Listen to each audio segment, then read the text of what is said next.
The gunshot echoed across the Nevada desert as Catherine Morrison dropped her water bucket, watching a man in expensive clothes stumble toward her cabin door. Blood soaked through his white shirt like spilled wine on Sunday linen. It wasn't another drifter looking for work. The silver spurs and hand-tooled leather boots cost more than her entire farm. 9-year-old Emma screamed from the doorway, her arithmetic slate clattering to the wooden porch. 13-year-old Ben grabbed the rifle from above the mantel, his hands shaking like autumn leaves. Kate's breath caught as she recognized the gold pocket watch chain, the same kind her late husband had dreamed of owning before the mine accident took him 18 months ago. "Help me!" the stranger gasped, collapsing at her feet. Who was this bleeding man, and why had fate delivered him to a struggling widow's door just when the bank threatened to seize everything she had left? Leave a like and share your thoughts in the comments along with the city you're watching from now. Let's continue with the story. The stranger's blood pooled on Kate's weathered porch boards as she knelt beside him, her calloused hands checking for signs of life. His pulse beat steady but weak beneath skin that had never known honest labor. Everything about him screamed wealth, from the pearl buttons on his torn shirt to the silver conchos adorning his gun belt. "Mama, don't touch him," Ben whispered, the rifle trembling in his thin arms. At 13, he'd appointed himself man of the house since pneumonia claimed his father, and strangers meant danger in their isolated corner of Silver Valley.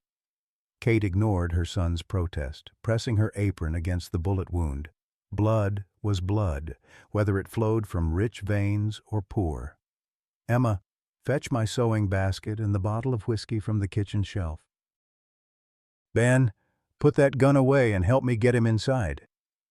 Their one-room cabin, built by her husband's hands before the mine took him, suddenly felt smaller with the unconscious stranger stretched across her marriage quilt.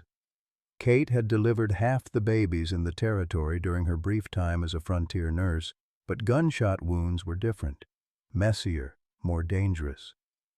"Who shot you, mister?"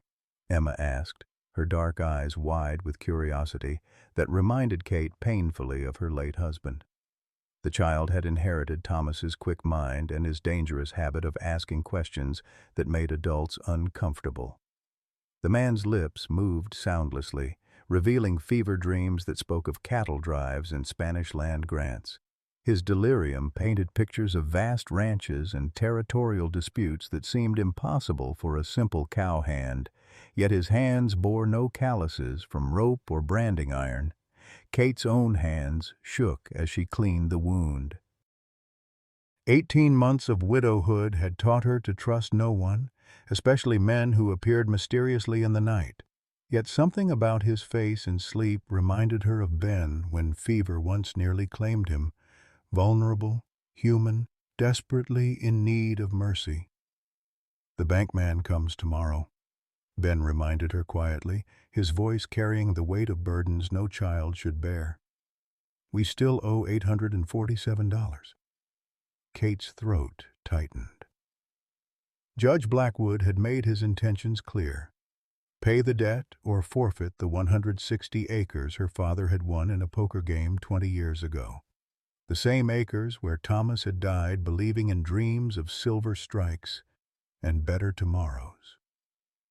Through the single window, dawn painted the Nevada mountains in shades of hope Kate couldn't afford to feel. The stranger's expensive gear suggested wealth beyond her imagination, but wealth often brought trouble in equal measure. Her father had taught her that desperate people made dangerous choices, and she'd never been more desperate. As she stitched the wound closed with thread meant for mending children's clothes, Kate Morrison made the first of many decisions that would change their lives forever. Sometimes mercy was a luxury. Sometimes it was the only choice that let you sleep at night. The stranger's fever broke on the third morning, just as Kate heard the rumble of Judge Blackwood's carriage approaching her cabin. She quickly covered the man with her heaviest quilt, praying his delirium wouldn't betray their secret to the most powerful man in Silver Valley. "Mrs. Morrison. Judge Blackwood's voice carried the authority of 20 years on the territorial bench. His black coat and silver-headed cane spoke of wealth accumulated through legal maneuvering that left families like hers with nothing. I trust you've considered our discussion regarding your late husband's debt. Kate stepped onto the porch, pulling the door firmly shut behind her. Judge Blackwood, I've told you before, this land belongs to my family. My father won it fair and square. Your father was a gambling man who died without proper documentation. Blackwood's cold eyes swept over the modest homestead with obvious disdain. The territorial court requires legal proof of ownership, not saloon stories and faded poker chips. Behind the door, Kate heard the stranger stirring. One groan from him would expose everything.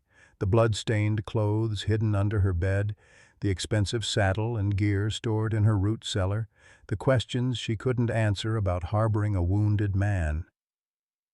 I have until tomorrow to pay the debt, Kate said firmly, though her stomach churned with the impossibility of finding $800 overnight. Our agreement stands. Blackwood smiled without warmth. Tomorrow indeed, after which this property will be sold at auction to satisfy the judgment. I'm sure we can find suitable buyers among the mining interests.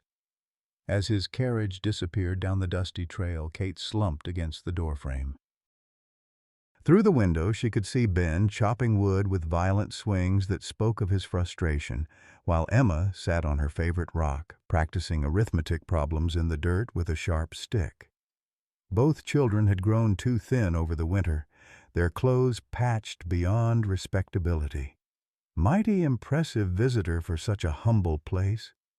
Kate spun around to find the stranger sitting up in bed, his blue eyes clear and alert for the first time since his arrival. Up close, his face held an intelligence that belied his original story of being a simple ranch hand. "You were unconscious," Kate said, her voice sharper than intended. "What did you hear?" "Enough to know you're in trouble." He swung his legs over the side of the bed, wincing as the movement pulled at his stitches. "Judge Cornelius Blackwood owns half the territory through legal theft. The other half he's working on." Kate's breath caught. "You know him?" "We've had dealings." The stranger's expression darkened. "None of them pleasant. He's got a talent for finding loopholes in land grants, especially those belonging to folks who can't afford fancy lawyers." Emma burst through the door, her dark eyes bright with excitement. "Mama, I figured out something important about the numbers." She stopped short when she saw their patient awake, her natural shyness warring with curiosity. "It's all right, sweetheart," Kate said. "This is—" She realized she still didn't know his name. "Samuel Whitmore," he said, extending his hand toward Emma with the same courtesy he might show a grown woman. "Most folks call me Sam, and you must be the young lady I heard solving mathematical problems in her sleep." Emma giggled despite herself. "I wasn't sleeping. I was thinking about Papa's mining claims. The numbers don't add up right." Sam's attention sharpened. "What kind of numbers?" "The surveyor's measurements from when Judge Blackwood said we owed money." Emma pulled a crumpled paper from her apron pocket. "But when I drew it out like Papa taught me, the acres are all wrong. We're supposed to have 160 acres, but this survey only shows 80. Kate felt the blood drain from her face. "Emma, where did you get that?" "It fell out of Deputy Bradley's saddlebag when he came last week.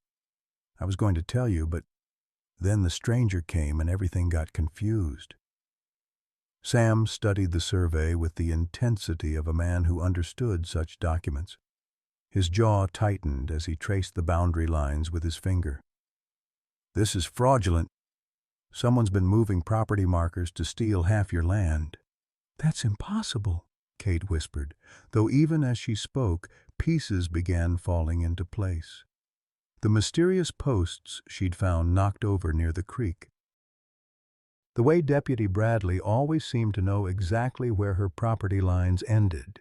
The convenient timing of her husband's death just weeks before the final mining survey. "Nothing's impossible when Judge Blackwood wants something," Sam said grimly. Your husband found something on this land, didn't he? Something worth killing for." The words hit Kate like a physical blow. Thomas died in a mining accident, a cave-in. Accidents happen convenient-like around men who discover silver deposits. Sam's voice carried the weight of personal experience, especially when those men can't afford to file proper claims. Ben appeared in the doorway, his young face set in hard lines that reminded Kate painfully of his father. "Mama, there's riders coming, 3 of them moving fast." Through the window, Kate saw dust clouds approaching from the direction of town. Her heart hammered against her ribs as she recognized Deputy Bradley's distinctive bay horse among the group. "They're looking for me," Sam said quietly, reaching for his gun belt. "I can't let them find me here. Not with your children present." "The root cellar," Kate said without hesitation. "Emma, show Mr. Whitmore the way. Ben, help me clean up any trace he was here." As they scrambled to hide evidence of Sam's presence, Kate's mind raced with questions that had no comfortable answers. Who was Samuel Whitmore really? Why had armed men shot him in the desert? And most terrifying of all, what had her husband discovered that someone was willing to kill for? The riders pulled up just as Kate stepped onto the porch, her hands steady despite the fear coursing through her veins. Deputy Bradley touched his hat in mock courtesy, his cold smile revealing teeth stained brown from tobacco. "Afternoon, Mrs. Morrison. We're tracking a dangerous fugitive who might have passed through this area." Fellow about 6 feet tall, dark hair, riding a black stallion with silver tack. Kate met his gaze without flinching. "Haven't seen anyone fitting that description, Deputy. We don't get many visitors out here." "Mind if we take a look around? For your own safety, of course." "I do mind," Kate said firmly. "My children and I are in mourning, and we don't appreciate strangers tramping through our home." Bradley's eyes narrowed, but even corrupt lawmen hesitated to push too hard against a widow with community standing. After a tense moment, he nodded curtly. "We'll be keeping an eye on this area, Mrs. Morrison, for everyone's protection." As the riders disappeared toward the mountains, Kate realized she'd crossed a line she couldn't uncross. Whatever Samuel Whitmore's story, she was now part of it. And tomorrow's deadline suddenly seemed like the least of her problems. That evening, as shadows lengthened across the Nevada desert, Samuel Whitmore sat at Kate's kitchen table, studying the fraudulent survey by lamplight. His calloused fingers traced property lines that didn't match the landscape visible through her window, and Kate noticed those hands belonged to a man who'd done more than punch cattle for a living. "Mrs. Morrison, there's something you need to know about me," Sam said finally, his voice carrying the weight of confession. "I'm not just any ranch hand. I own the Silver Creek Ranch, 40,000 acres and the largest cattle operation in 3 counties. Kate's coffee cup froze halfway to her lips. The Silver Creek Ranch was legendary throughout the territory, its owner a mysterious figure who'd built an empire through methods that invited speculation and whispered rumors. "Then what are you doing bleeding on my porch?" she asked, though her heart already knew the answer would complicate everything. "Judge Blackwood's been trying to force me to sell for 2 years. When legal pressure didn't work, he hired men to make it permanent." Sam rolled up his sleeve, revealing old scars that spoke of a violent past. "I've made enemies, Mrs. Morrison. The kind that don't forget." Emma looked up from her slate, where she'd been working mathematical problems by firelight. "If you're rich, why don't you just buy our land from the judge? Then we could all stay together." The innocent suggestion hit the room like a thunderclap. Ben's face darkened with the protective anger he'd carried since his father's death, while Kate felt her cheeks burn with shame at her daughter's presumption. "Emma, that's not how things work," Kate said sharply. "Mr. Whitmore doesn't owe us anything." "Actually," Sam said slowly, his eyes never leaving Kate's face, "there might be a way to help each other. Your land grant. Do you have the original Spanish documents? Kate's throat tightened. My father kept papers in an old tobacco tin. Thomas always said they were worthless, just historical curiosities. Spanish land grants aren't worthless if they're legitimate. The Treaty of Guadalupe Hidalgo guaranteed property rights for Mexican landowners when this territory became American soil. Sam leaned forward, intensity burning in his blue eyes. If your father's claim is valid, it predates any American homestead laws. Blackwood can't touch it. But I can't read Spanish, Kate admitted, hating the confession of ignorance. Educated women were rare enough on the frontier without advertising her limitations. I can. Sam's revelation hung in the air like smoke. Spent 5 years in California before coming to Nevada. Spanish was necessary for cattle trading. Ben stood abruptly, his chair scraping against the wooden floor. Mama, can I talk to you outside? Kate followed her son onto the porch where desert stars painted the sky in silver light. Ben's young face was set in lines too hard for his 13 years, and she recognized Thomas's stubborn pride in every angle of his jaw. You can't trust him, Ben said without preamble. Rich men don't help poor folks without wanting something in return. What happens when he gets what he needs and leaves us worse off than before? The words cut deep because they echoed Kate's own fears. She'd learned to depend on no one but herself since Thomas's death, building walls around her heart that kept out both pain and possibility. What choice do we have? Kate asked quietly. Tomorrow Blackwood takes everything. At least this gives us a chance. A chance at what? Being beholden to another man who might disappear when things get difficult? Ben's voice cracked with emotion he tried to hide. I can take care of us, Mama. I'm almost grown. Kate's heart broke, watching her son shoulder burdens that belonged to adults. Oh, sweetheart, you shouldn't have to take care of anyone. You should be learning and playing and dreaming about your future. I don't have time for dreams, Ben said fiercely. Someone has to be practical. Through the window they could see Sam examining the tobacco tin Kate had retrieved from under her marriage bed. The documents inside were yellow with age, covered in flowing Spanish script that might hold salvation or disappointment in equal measure. Mama, Emma called from inside, Mr. Whitmore found something important. Kate and Ben returned to find Sam holding a document with shaking hands, his face pale in the lamplight. This isn't just a land grant, he said hoarsely. It's a mineral rights deed signed by the territorial governor of Mexican California. Your father didn't just own the surface land, he owned everything underneath it. The implications hit Kate like a physical blow. Everything? Silver, copper, gold, whatever lies beneath your 160 acres belongs to you by law. And according to Emma's calculations about the missing survey markers, there's been significant mining activity on the stolen portion of your property. Ben's anger shifted to confusion. What does that mean? It means Judge Blackwood hasn't just been stealing your land, Sam said grimly. He's been stealing your silver, the mine where your father died. It's probably on property that legally belongs to your family.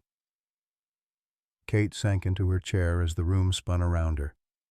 Thomas hadn't died in an accident. He'd been murdered for standing on land that was rightfully theirs. The weight of 18 months of grief and struggle suddenly made terrible sense. We have to take this to the territorial court in Carson City, Sam continued.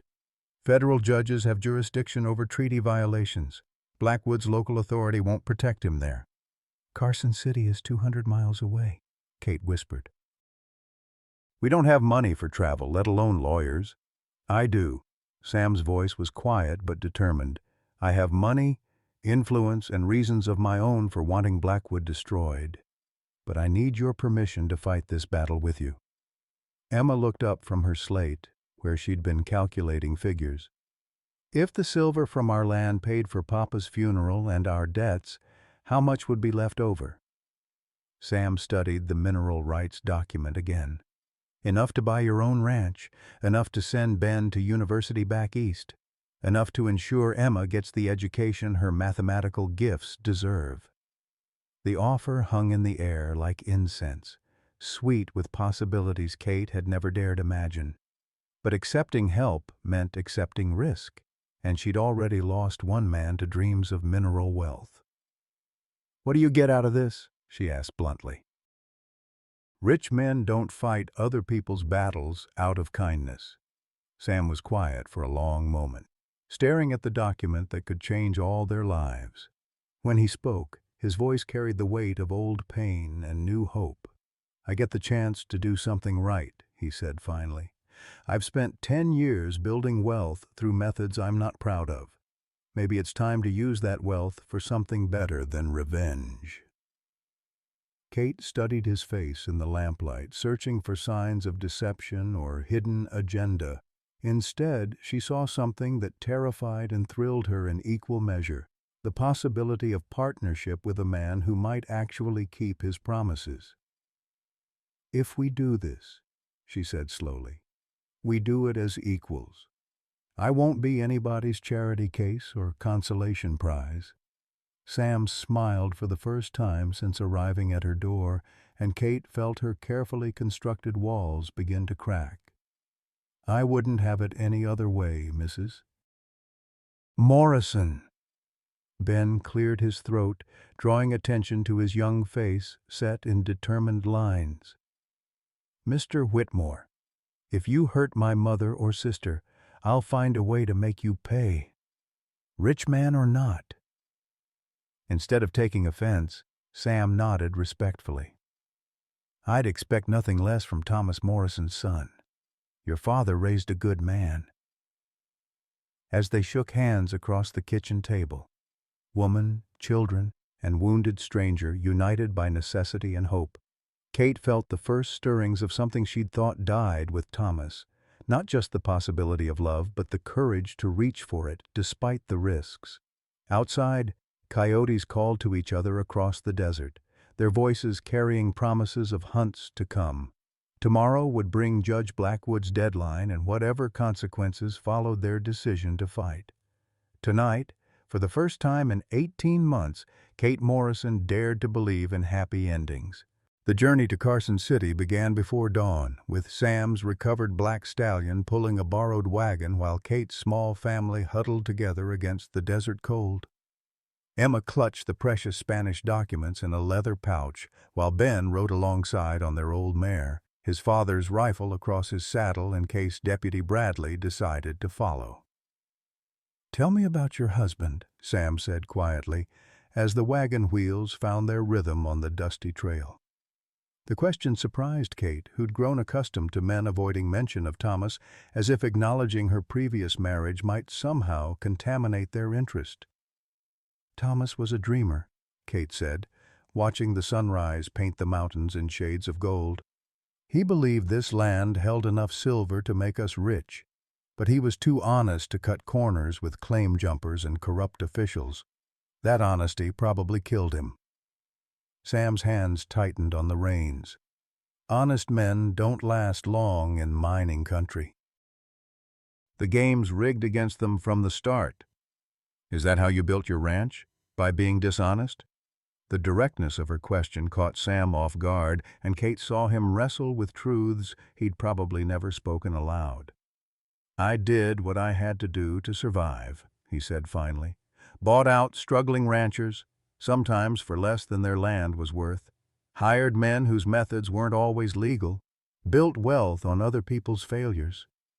Emma looked up from the mathematics book Sam had bought her in Virginia City. "But you're helping us now. That makes the bad things balance out, doesn't it?" "Doesn't work that way, little one," Sam said softly.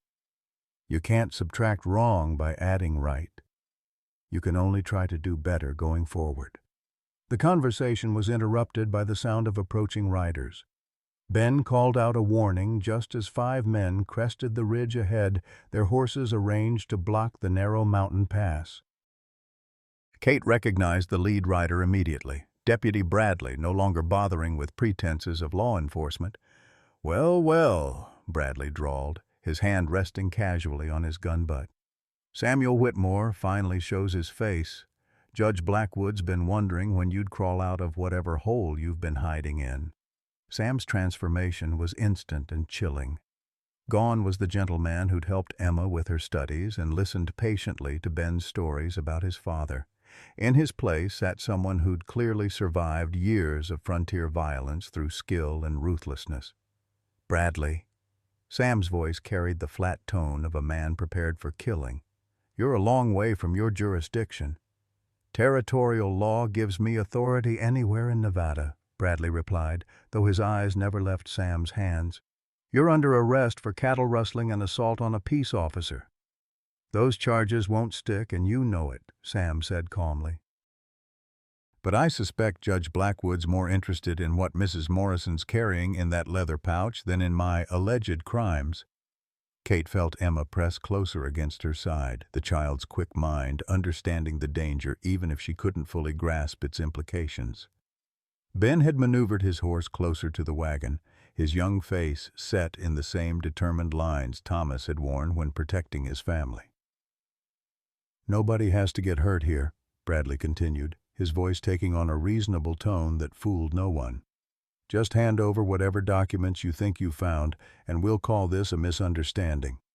The only misunderstanding, Kate said, finding courage she didn't know she possessed, is thinking we'll give up our legal rights to a corrupt judge and his hired thugs. Bradley's reasonable mask slipped, revealing the predator beneath. You're making a mistake, widow. Accidents happen to families who don't know their place. The threat against her children shattered Kate's last restraint. My husband died for these documents, and you think threatening his family will make me hand them over? You clearly never knew Thomas Morrison. Sam's hand moved toward his gun with practiced ease, but Ben surprised everyone by spurring his horse forward, placing himself between his family and the armed men. My mama said no, the 13-year-old declared, his voice cracking with adolescent bravado, but his resolve unwavering. That means no. The sight of a boy facing down 5 armed men seemed to shame Bradley's companions, who exchanged uncertain glances. These were hired guns, not child killers, and the situation had escalated beyond their comfort zone. Stand down, Ben, Sam said quietly, never taking his eyes off Bradley. This is adult business. My family, my business, Ben replied, echoing words his father had often used. The simple statement carried such dignity that even Bradley hesitated. In that moment of uncertainty, Emma did something that would become family legend for generations. The 9-year-old stood up in the wagon seat and began reciting legal code in perfect Spanish, her clear voice echoing off the canyon walls with authority that seemed to come from nowhere and everywhere at once. Article V8 of the Treaty of Guadalupe Hidalgo guarantees property rights to all Mexican citizens in territories ceded to the United States, she translated for the confused gunmen. Violation of treaty rights is a federal crime punishable by imprisonment and forfeiture of all assets gained through illegal means. The effect was electric. Bradley's men shifted nervously, suddenly aware they might be participating in something that could bring federal marshals down on their heads. Mexican land grants were protected by international treaty, making their theft a matter for higher courts than Judge Blackwood's territorial jurisdiction. Where'd a kid learn to speak Spanish like that? One of the gunmen asked nervously. From the same place she learned that federal crimes carry federal punishments, Sam said smoothly, seizing the moment of doubt. Mrs. Morrison's family has connections in Washington that go back to the Mexican War. You really want to explain to territorial governors why you threatened a Spanish land grant holder's children? It was a magnificent bluff, built on Emma's linguistic abilities and the gunman's ignorance of legal complexities. Bradley knew it was a bluff, but his men were already backing their horses away from what might be a federal case. This isn't over, Bradley snarled, but his authority had evaporated like morning mist. Judge Blackwood's patience has limits. So does mine. Sam replied evenly. And unlike the judge, I don't hide behind a badge when dispensing justice. As the frustrated deputy and his men retreated toward Silver Valley, Kate felt her hands shaking with delayed reaction to the confrontation. Emma climbed into her lap, suddenly looking like the frightened child she was beneath her remarkable composure. "Where did you learn Spanish, sweetheart?" Kate asked, stroking her daughter's dark hair. "Papa taught me," Emma said quietly. "He said the old papers might be important someday, so I should understand them. He made me practice every night before bed." Kate's throat tightened with grief and pride. Even in death, Thomas was still protecting his family, his foresight providing tools they needed for survival. The realization that her husband had suspected trouble was coming added another layer of pain to his loss. "Your father was a wise man," Sam said softly. "He prepared you for battles he hoped you'd never have to fight." The rest of the journey to Carson City passed without incident, but the encounter with Bradley had changed something fundamental in their group dynamic. Ben no longer watched Sam with suspicion, having seen the man's willingness to stand with their family against real danger. Emma had discovered her own courage and the power of knowledge as a weapon.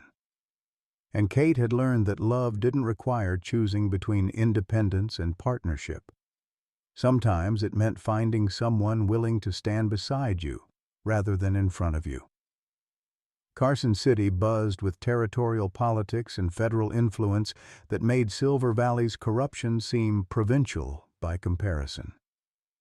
Sam secured rooms at the best hotel, ignoring Kate's protests about the expense with the simple statement that their legal battle required respectability as much as documentation. The territorial courthouse occupied an entire city block, its marble columns and brass fixtures designed to intimidate farmers and ranchers into accepting whatever justice they were offered. Kate felt small walking through its echoing corridors, clutching Emma's hand while Ben tried to look older than his 13 years. Judge Harrison Caldwell was nothing like the corrupt officials who ruled Nevada's mining districts. Elderly, scholarly, and appointed by federal authority rather than local politics, he examined their Spanish documents with the careful attention of a man who understood their historical significance. "This mineral rights deed is remarkable," Judge Caldwell said after an hour of careful study. "Signed by Governor Pio Pico himself in 1845, just 3 years before the Mexican Cession. If authentic, it grants your family ownership of all mineral deposits within the described boundaries." "Is it authentic?" Kate asked, hardly daring to breathe. "The paper, ink, and official seals all appear genuine for the period," the judge replied. "More importantly, the land description matches current territorial surveys. Your father's poker winnings, Mrs. Morrison, included one of the most valuable mineral claims in Nevada." Sam leaned forward in his chair. "Your Honor, we have evidence that local officials have been systematically stealing mineral wealth from Mrs. Morrison's property through fraudulent boundary surveys and illegal mining operations." Judge Caldwell's expression darkened as they presented Emma's mathematical proof of survey manipulation and testimony about Thomas Morrison's suspicious death. The federal judge had seen enough territorial corruption to recognize a pattern when it was laid out before him. "These are serious allegations requiring federal investigation," Judge Caldwell said finally. "I'm issuing an immediate injunction against all mining operations on the disputed property and ordering a complete resurvey by federal agents. Judge Blackwood's local authority is hereby suspended pending review of his official conduct." Kate felt tears streaming down her face as 18 months of struggle and grief crystallized into something resembling justice. Emma squeezed her hand tightly while Ben stood straighter than she'd seen since his father's death. But even as victory seemed within reach, Sam's expression remained troubled. "Your Honor, Judge Blackwood won't accept federal intervention quietly. He has too much invested in controlling local mineral rights." "Are you suggesting he might resist a federal court order?" Judge Caldwell asked sharply. I'm suggesting he might view Mrs. Morrison and her children as obstacles to be removed, Sam replied bluntly. Territorial politics sometimes ignore federal authority when enough money is involved. The judge studied Sam with new interest. Mr. Whitmore, your reputation suggests you understand territorial politics quite well.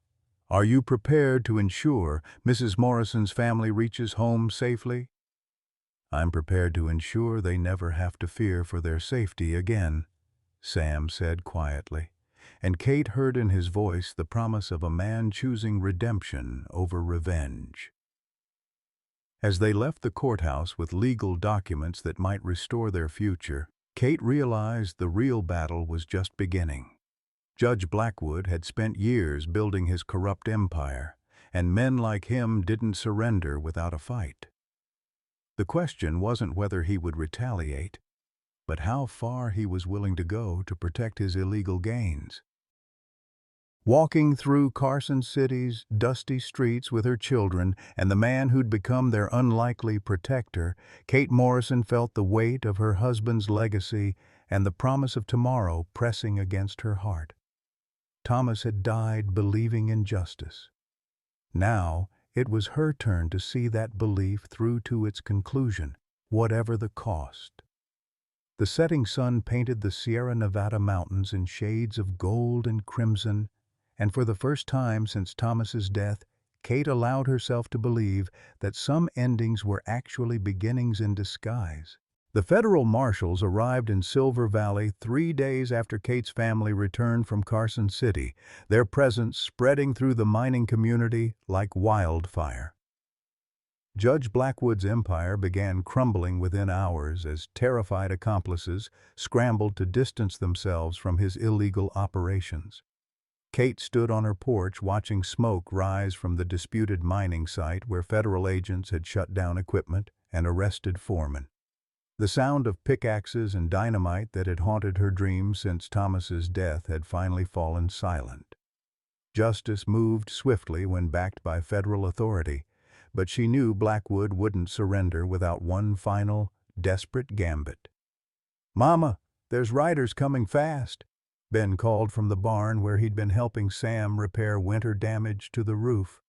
His voice carried the same tension that had marked their family since Deputy Bradley's mountain ambush, and Kate felt her stomach clench with familiar dread. Through the heat shimmer of afternoon desert, Kate counted 6 horsemen approaching at full gallop. Even at distance, she recognized the frantic pace of men fleeing justice rather than serving it. Judge Blackwood rode in the center of the group, his black coat streaming behind him like the wings of some predatory bird. "Emma, into the root cellar," Kate commanded, her voice sharp with authority born of frontier survival. "Ben, get your father's rifle. Sam, they're not here to negotiate." Sam dropped from the barn roof with the fluid grace of a man accustomed to sudden violence. His transformation from gentle ranch hand to dangerous protector still startled Kate, reminding her how little she truly knew about the man who'd shared their table and earned her children's trust. "Kate, take the children and ride for town," Sam said quietly, checking his gun with practiced efficiency. "Doc Sullivan will protect you until the marshals arrive." "This is my land and my fight," Kate replied, retrieving the shotgun Thomas had taught her to use for hunting rabbits. "I've run from Blackwood's threats long enough." Emma's head appeared from the root cellar entrance, her dark eyes bright with the mathematical precision that had saved them in Carson City. "Mama, I counted their horses. Judge Blackwood's bay mare is limping on her front left leg, and 2 of the other horses are lathered from hard riding. They can't chase us if we make them chase us first." The tactical observation from her 9-year-old daughter would have been amusing under different circumstances. Instead, Kate felt fierce pride at Emma's calm analysis of their desperate situation. Thomas had raised children who thought clearly under pressure. Blackwood's party reined up 50 yards from the cabin, close enough for conversation but far enough to avoid immediate gunfire. The judge himself looked haggard, his usually immaculate appearance disheveled by 3 days of federal investigation and collapsed authority. "Mrs. Morrison," Blackwood called out, his cultured voice carrying across the desert air with false civility. "I believe we have matters to discuss regarding your recent legal maneuvering." "The only matter," Kate replied, stepping onto her porch with the shotgun cradled confidently in her arms, "is when you'll be leaving my property." Blackwood's laugh held no humor. "Your property? Federal marshals may have temporarily suspended my authority, but territorial justice has longer reach than Washington politicians understand." Behind the judge, his remaining supporters shifted nervously in their saddles. These weren't professional gunmen like Deputy Bradley's crew, but desperate local officials whose corrupt livelihoods depended on Blackwood's continued power. Fear made them dangerous in unpredictable ways. "The federal injunction is clear," Sam said, moving to Kate's side with deliberate calm. "All mining operations on this property have ceased. Your legal authority in Silver Valley has been revoked pending investigation." "Legal authority comes from the barrel of a gun in territory this remote," Blackwood snarled, dropping his pretense of civilization. "Federal marshals can't protect you forever, and accidents happen to families who forget their place." The naked threat against her children ignited something primal in Kate's chest. 18 months of grief, struggle, and humiliation crystallized into pure maternal fury that burned away fear and left only protective rage. "Judge Blackwood," Kate said quietly, her voice carrying the deadly calm of a woman with nothing left to lose, "my husband died because he stood on land that belonged to his family. My children have gone hungry because corrupt officials stole food from their mouths. But I promise you this, if you harm one hair on their heads, I will spend every breath in my body ensuring you pay for it." The confrontation might have escalated into violence, but Emma's clear voice suddenly cut through the tension like a church bell calling sinners to account. "Judge Blackwood, why did you kill my papa?" The simple question, asked with a child's directness, hit the gathering like a thunderbolt. Even Blackwood's supporters stared at him with dawning horror as Emma climbed from the root cellar, her young face set with determination that belied her 9 years. "I remember now," Emma continued, walking toward the armed men with the fearless confidence of absolute innocence. "Papa took me to see the mine shaft the day before he died. We hid behind rocks when we heard voices, and I saw you arguing with him about the silver." Kate's breath caught in her throat. Emma had never mentioned witnessing anything connected to Thomas's death, but children sometimes buried traumatic memories until they felt safe enough to remember. "You're confused, child," Blackwood said, but sweat beaded his forehead despite the desert heat. "Your father died in an unfortunate accident." "No," Emma said with mathematical certainty. "You told him the mine belonged to you now, and Papa said the Spanish papers proved it was ours. Then you hit him with a rock and pushed him into the hole." The accusation hung in the desert air like smoke from a funeral pyre. Even hardened frontiermen couldn't ignore a child's testimony about her father's murder, and Blackwood's supporters began edging their horses away from their leader. "She's lying," Blackwood protested, but his voice cracked with desperation. A child's imagination twisted by grief and her mother's poisonous influence. Ben stepped from the barn with his father's rifle, his 13-year-old face aged beyond his years by loss and responsibility. "Emma doesn't lie about important things," he said quietly. "She remembers everything exactly as it happened." Sam moved closer to Kate, his presence solid and reassuring at her shoulder. "Judge Blackwood, you're facing federal charges for mineral rights theft and conspiracy. Adding child murder to your crimes won't improve your situation." The standoff stretched taut as violin strings in the desert heat. Blackwood's remaining supporters were clearly reconsidering their loyalty to a man accused of murdering a child's father. Even territorial corruption had limits, and killing families crossed lines that decent men wouldn't follow. "This isn't over," Blackwood snarled, but his authority had evaporated like morning dew. Federal interference won't last forever, and when it ends, this valley remembers who really holds power. "The only power you hold now," Kate said firmly, "is the power to leave my property before I decide to exercise my rights under territorial self-defense law." As Blackwood wheeled his horse around, one of his supporters, a local banker Kate recognized from town, called out desperately, "Judge, what about our investments? You promised the mining operation would cover our loans." "Your investments," Blackwood replied with contempt, "were always your own risk to take." The bitter exchange revealed the depth of corruption that had infected Silver Valley's business community. Local officials hadn't just enabled Blackwood's theft, they'd profited from it, making them accomplices to Thomas Morrison's murder and 18 months of his family's suffering.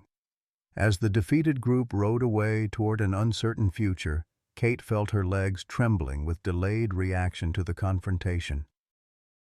Emma ran to her side, burying her face against her mother's skirt with the relief of a child who'd finally spoken terrible truths aloud. "You did the right thing, sweetheart," Kate whispered, stroking her daughter's hair. "Papa would be proud of your courage." Sam's hand found Kate's shoulder, offering comfort and strength she was learning to accept without shame. "It's over," he said quietly. "Blackwood's finished, and Emma's testimony will ensure he faces justice for Thomas's murder." Ben joined their family circle, his young face reflecting the complex emotions of a son who'd finally learned the truth about his father's death. "At least now we know Papa didn't die from carelessness," he said hoarsely. "He died protecting what belonged to us." As sunset painted the Nevada mountains in shades of gold and crimson, Kate Morrison stood on the porch her husband had built, surrounded by the children he'd loved and the man who'd helped them find justice. The land beneath their feet held silver worth a fortune, but the real treasure was the family they'd built from loss, courage, and love. Federal marshals would handle Blackwood's arrest and trial. The corrupt network that had stolen from dozens of families would be dismantled and prosecuted. But for Kate, the most important victory was watching her children stand tall with dignity restored and their father's honor vindicated. "What happens now?" Ben asked, his voice carrying the uncertainty of a boy becoming a man. Kate looked at Sam, seeing in his eyes the same question and the promise of whatever answer she was ready to give. The future stretched before them like an uncharted territory, full of possibilities they'd earned through survival and sacrifice. "Now," Kate said softly, "we build the life your father dreamed of, together." 3 weeks after Judge Blackwood's desperate confrontation, tragedy struck the Morrison family with the sudden force of a desert flash flood.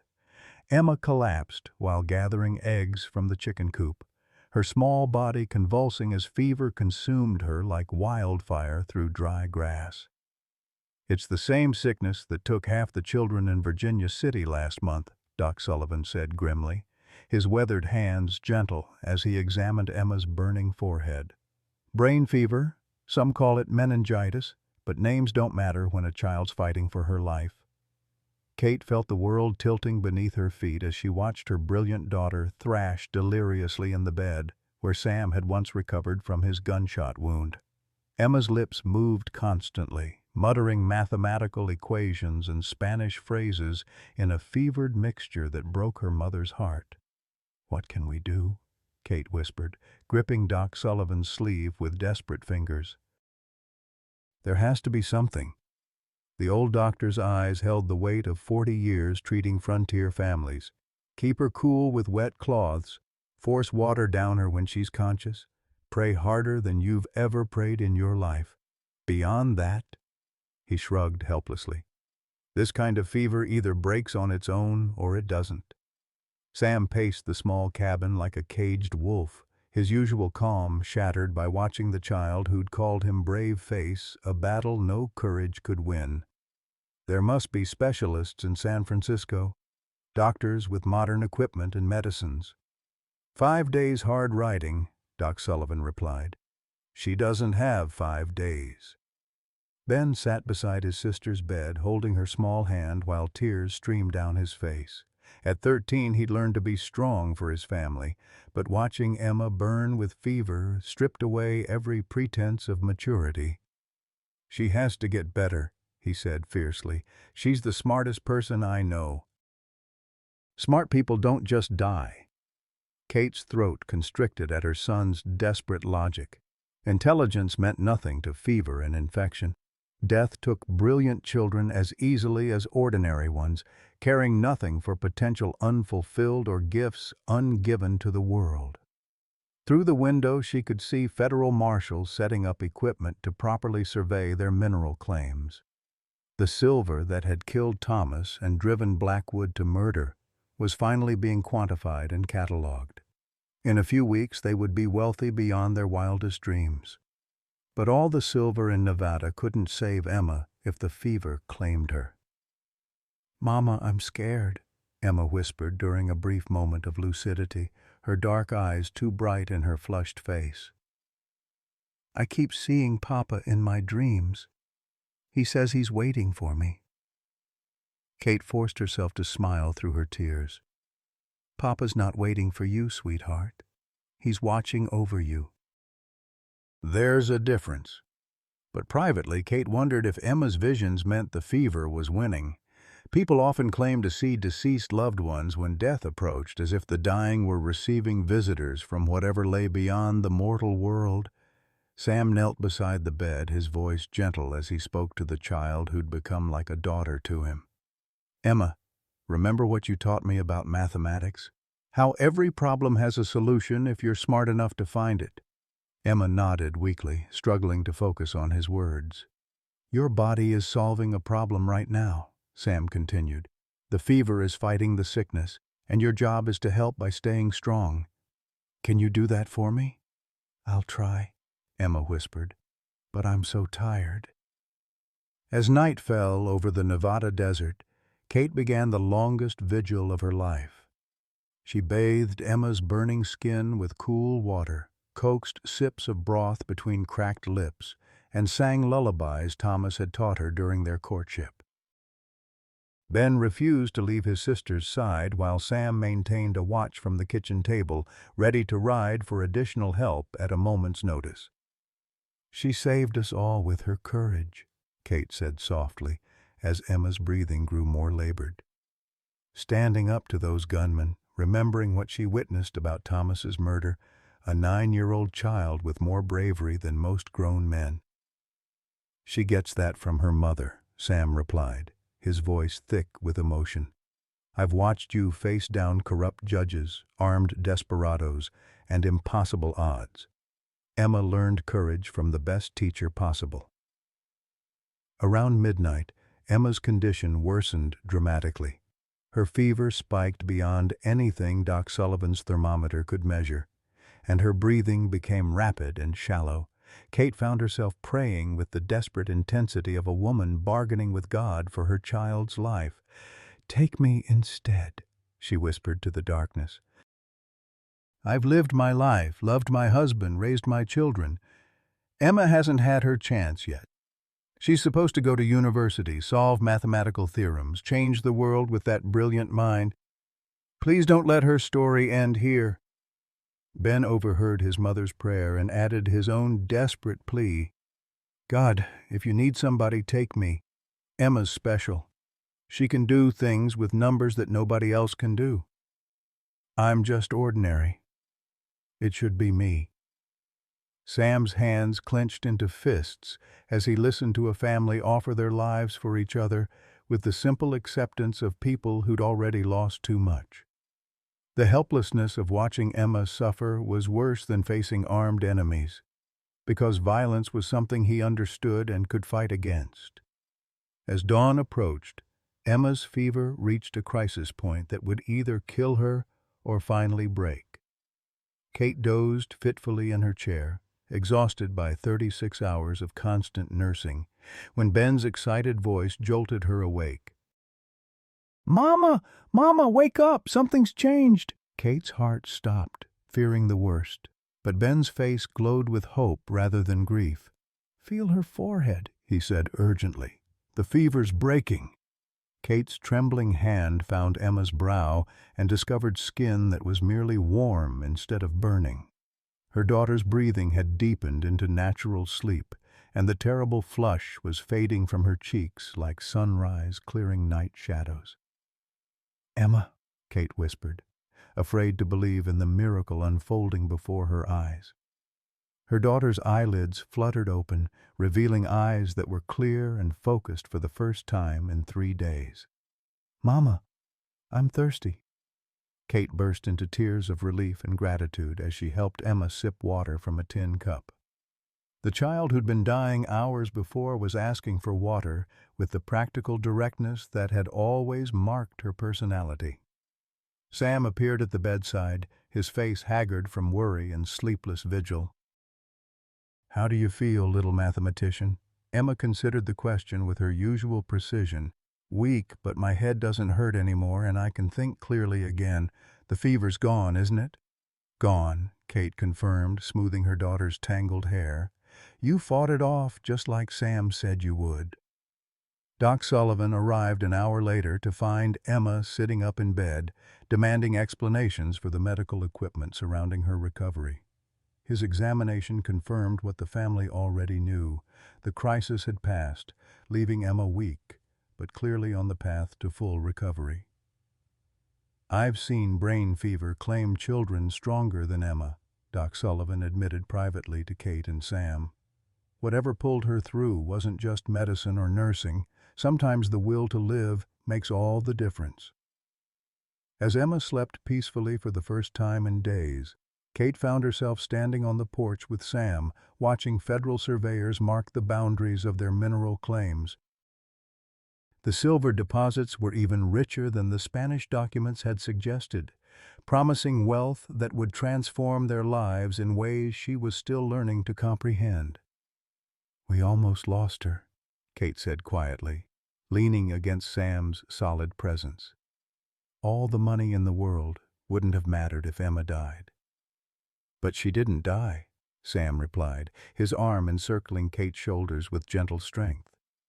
"She fought and won, just like her family always does." Kate realized that Sam was right. The Morrison family had faced every challenge with courage and determination, from Thomas's murder to Blackwood's corruption to Emma's terrifying illness. They were survivors, bound together by love strong enough to overcome any obstacle. The tragedy of Emma's fever had revealed something precious. They were no longer just individuals fighting separate battles, but a true family united by choice and commitment. Sam belonged with them as completely as if he'd been born a Morrison, while Kate and her children had given him the redemption he'd sought through years of lonely wealth. Recovery would take weeks, but Emma was alive, their land was secure, and justice had finally been served. As the Nevada sun painted the mountains in shades of hope, Kate Morrison dared to believe their troubles were finally behind them. Emma's recovery brought an unexpected revelation that shattered everything Kate thought she knew about her family's tragedy. As her daughter's strength returned and her mind cleared from the fever's fog, she began remembering details about Thomas's death that had been buried beneath trauma and time. "Mama, I need to tell you something important about the day Papa died," Emma said quietly, as Kate helped her with breakfast porridge. Her voice carried the careful precision of someone choosing words that would change everything. "There was another man there, someone Papa trusted." Kate's spoon froze halfway to her mouth. "What do you mean, sweetheart? You said Judge Blackwood killed Papa." "Judge Blackwood hit Papa with the rock," Emma confirmed, her dark eyes troubled by memories she'd been too young to understand. "But the other man told him to do it. The other man was giving orders." Sam looked up sharply from where he'd been reading territorial newspapers by the window. "Emma, can you describe this other man? What did he look like?" Emma closed her eyes, concentrating with the same mathematical precision she applied to arithmetic problems. Tall like Papa, but older. Gray hair and a beard. He wore a doctor's bag and had gentle hands when he examined Papa before they hurt him. The description hit Kate like a physical blow. There was only one man in Silver Valley who matched those details. Only one person Thomas had trusted completely with his family's welfare and medical needs. "Doc Sullivan," Kate whispered, the name tasting like poison in her mouth. "You're describing Doc Sullivan."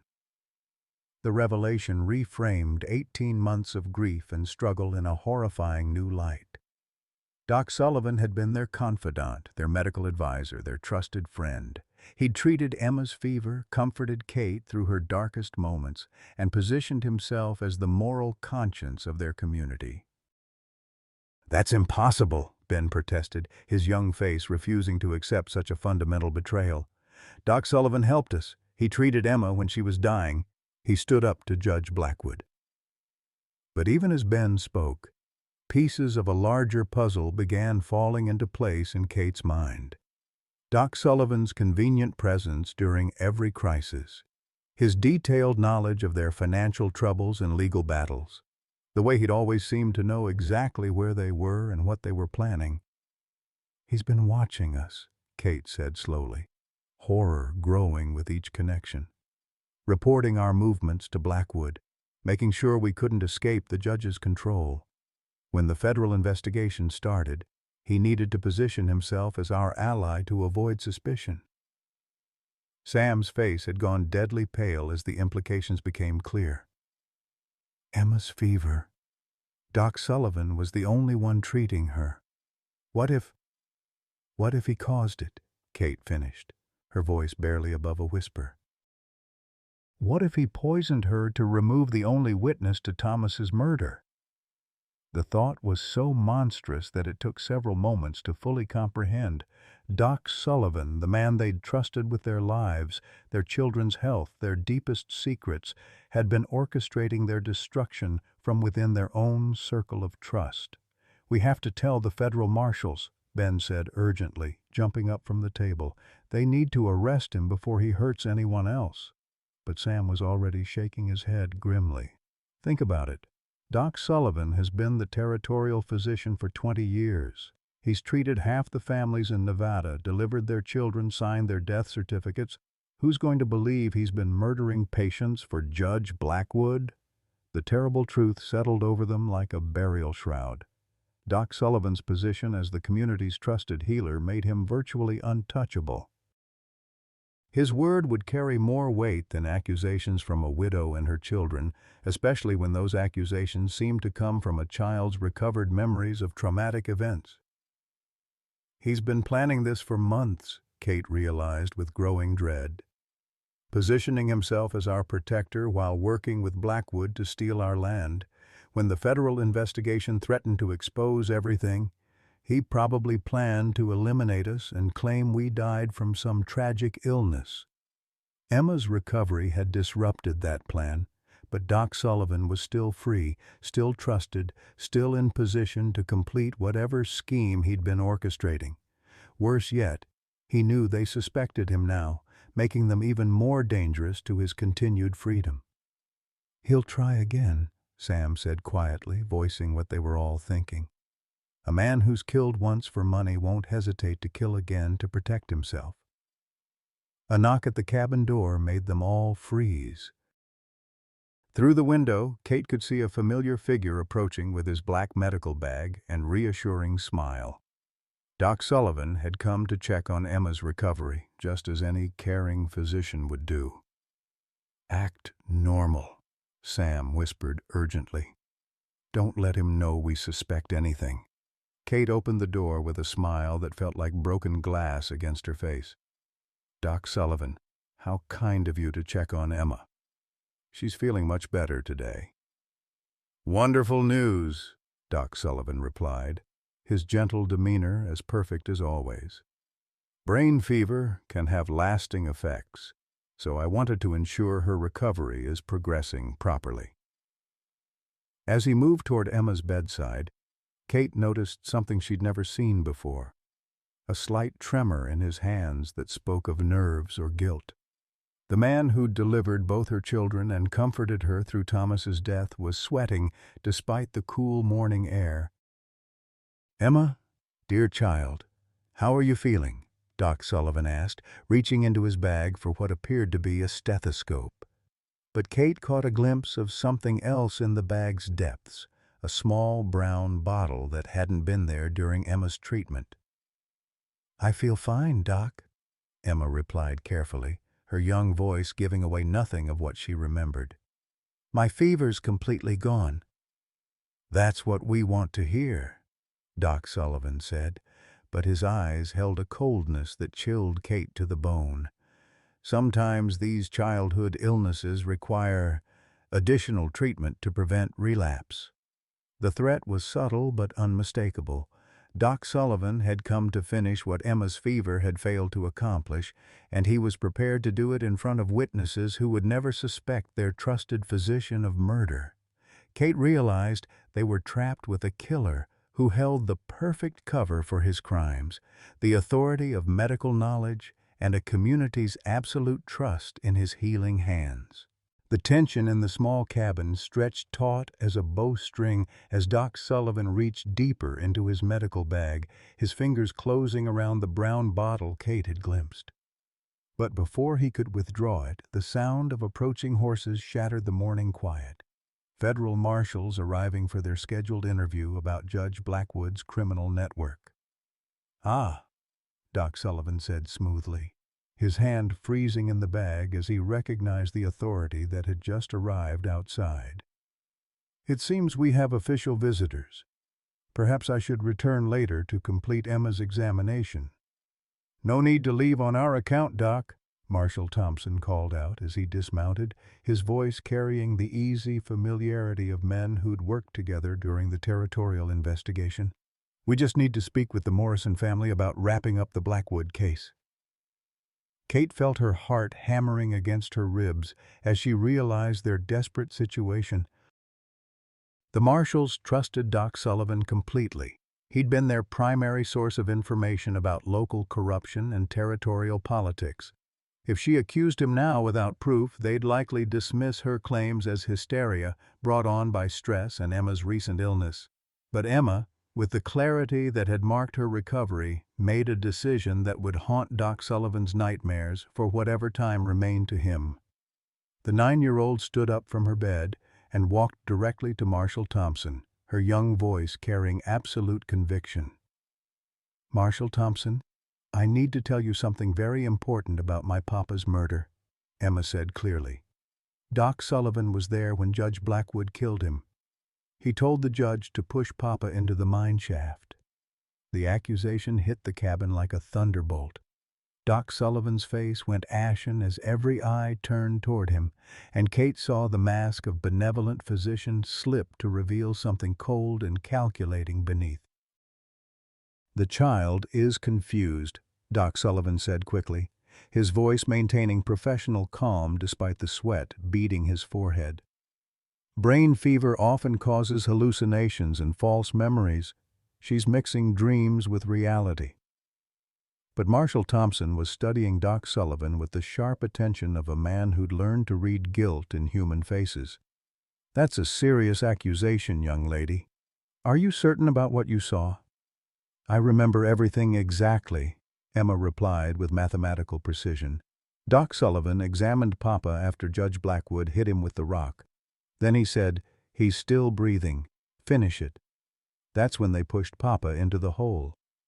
The clinical detail of Emma's testimony carried the ring of truth that no child could fabricate. Marshal Thompson's hand moved instinctively toward his gun as he processed the implications of a trusted physician orchestrating murder. "Doc, I think you'd better explain yourself," the marshal said quietly, his tone shifting from friendly to official. "These are federal charges we're discussing." Doc Sullivan's composure finally cracked as 20 years of careful manipulation faced exposure. You're going to believe a sick child's fantasies over a man who's served this community faithfully for decades. I've delivered half the babies in this territory, treated every family through illness and injury, including families whose mineral claims you wanted to steal, Sam said grimly, moving to place himself between Doc Sullivan and the children. How many accidents and illnesses have you arranged over the years, Doc? The question opened floodgates of terrible possibility. If Doc Sullivan had been killing for mineral rights, Thomas Morrison might not have been his only victim. The physician's position gave him access to every family in the territory, along with perfect cover for eliminating inconvenient witnesses. "Oh, the brown bottle in your bag," Kate said suddenly, her voice steady despite her fear. "What's in it, Doc? More medicine for Emma's relapse?" Marshal Thompson stepped forward with authority that brooked no resistance. "Doc Sullivan, I'm going to need you to hand over that medical bag for examination." The moment stretched taut as desert air before Doc Sullivan made his final, desperate choice. Instead of surrendering, he lunged toward Emma with the brown bottle raised like a weapon, his face twisted with the fury of a cornered animal. But Sam Morrison, the man who'd found redemption through protecting this family, moved with the deadly precision of his violent past. His fist connected with Doc Sullivan's jaw in a blow that dropped the physician like a felled tree, the brown bottle shattering against the cabin wall and releasing the acrid scent of arsenic. "Poison," Marshal Thompson said grimly, examining the shattered glass. "Enough to kill a dozen children." As federal marshal secured Doc Sullivan in shackles, Kate held her children close and marveled at how truth had finally emerged from 18 months of lies and manipulation. The man they'd trusted most had been their greatest enemy, but courage and love had triumphed over corruption and murder. Justice, Kate realized, sometimes wore the face of a 9-year-old girl brave enough to speak terrible truths that set everyone free. As dawn broke over Silver Valley 6 months later, Kate Morrison Whitmore stood on the porch of their expanded homestead, watching her children play in the yard where tragedy had once threatened to destroy their family. The federal investigation had uncovered Doc Sullivan's decades-long conspiracy with Judge Blackwood, revealing a network of corruption that had claimed 17 families' lives and properties across Nevada territory. Emma, now fully recovered and stronger than ever, sat beneath the old oak tree, teaching arithmetic to 3 other children whose families had returned to reclaim stolen land. Her mathematical gifts had become legendary throughout the territory, with university professors from San Francisco already expressing interest in her future education. The child who'd nearly died from poisoning had become a symbol of truth's power to overcome the darkest deceptions. Ben had grown 4 inches and gained the confidence that came from standing up to armed men and protecting his family. At 14, he managed the day-to-day operations of their silver mine with the competence of a man twice his age, but he still made time for the childhood adventures his father would have wanted him to experience. His leadership during their family's darkest hours had earned him respect throughout the community. Sam had legally adopted both children, giving them the Whitmore name while honoring their Morrison heritage. The Silver Creek Ranch now encompassed over 60,000 acres, making them one of the most influential families in Nevada territory. But Sam's greatest pride came not from wealth or land, but from the morning when Ben first called him Papa without hesitation or reservation. The silver deposits on their property had proved even richer than the Spanish documents suggested, generating wealth that allowed them to establish a school for territorial children and a medical clinic staffed by honest physicians from back east. Kate had insisted on sharing their good fortune with families who'd suffered under Blackwood's regime, creating a legacy of generosity that honored Thomas Morrison's memory. Their wedding had taken place in the little church Thomas had helped build, with the entire territory attending to celebrate love's triumph over loss and corruption. Martha Chen had designed Kate's dress, incorporating lace from her mother's wedding gown and silk from Sam's deceased wife's trousseau, a symbol of how past love could bless new beginnings rather than haunt them. Judge Blackwood died in federal prison before his trial concluded, taking with him secrets about other territorial conspiracies that would never be fully uncovered. Doc Sullivan received life imprisonment for murder and conspiracy, his medical license revoked and his reputation destroyed among the families he'd betrayed. Deputy Bradley and his accomplices faced various terms in federal custody, their corruption exposed by evidence Emma's courage had helped uncover. The Morrison-Whitmore family had become living proof that justice delayed wasn't necessarily justice denied, and that love could indeed conquer the darkest circumstances when combined with courage and determination. Their story spread throughout the West, inspiring other families to stand up against corruption and fight for their rightful inheritance. As Kate watched Sam teaching Emma to rope cattle while Ben helped younger children with their schoolwork, she marveled at how completely their lives had transformed. The struggling widow, who'd once faced losing everything, now presided over a thriving family ranch, a loving marriage, and children who understood both their worth and their responsibilities to others. A letter from the territorial governor lay on her kitchen table, officially recognizing the Morrison-Whitmore family's contributions to justice and territorial development. But the real recognition came from watching her children grow into confident, compassionate adults who honored their father's memory while embracing their bright future. Thomas Morrison's dream of striking it rich had finally come true, though not in the way he'd imagined. The true treasure hadn't been silver buried in the earth, but the love, courage, and integrity buried in his family's hearts. His legacy lived on in children who chose truth over convenience, justice over profit, and love over fear. Kate's journal entry that evening reflected on how far they'd traveled from that desperate morning when a wounded stranger had collapsed at their door. "Sometimes," she wrote, "God's greatest gifts come disguised as our darkest trials. Sometimes the people we think are strangers turn out to be family we just haven't recognized yet. And sometimes the love we think we've lost forever returns in forms more beautiful than we dared to dream." The Nevada stars shone down on a family that had learned to trust in tomorrow, knowing that whatever challenges lay ahead, they would face them together with the unshakable bond of love freely chosen and courageously maintained. Have you ever experienced a time when what seemed like your darkest hour led to unexpected blessings? As we reflect on Kate's journey from struggling widow to prosperous matriarch, we see how second chances often come disguised as difficulties. Her story reminds us that it's never too late to find love again, to rebuild after loss, or to fight for what's rightfully ours.